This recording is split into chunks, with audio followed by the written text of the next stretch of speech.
রবিবারের দুপুরে একটি হেলদি এবং টেস্টি চিকেনের রেসিপি শেয়ার করছি।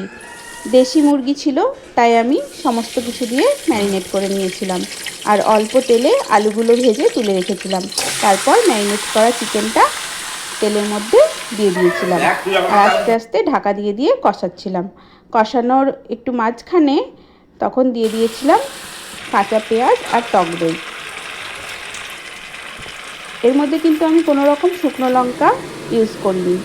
আমাদের বাড়িতে শুকনো লঙ্কাটা কেউ পছন্দ করে না, কাঁচা লঙ্কারই ব্যবহার করেছি। এই যে জল দিয়ে ফুটিয়ে নিচ্ছি। আমার রেসিপিটা সকলের কেমন লাগলো সকলে জানিও। ভিডিওটি ভালো লাগলে লাইক করো, কমেন্ট করে জানাতে ভুলো না। ধন্যবাদ।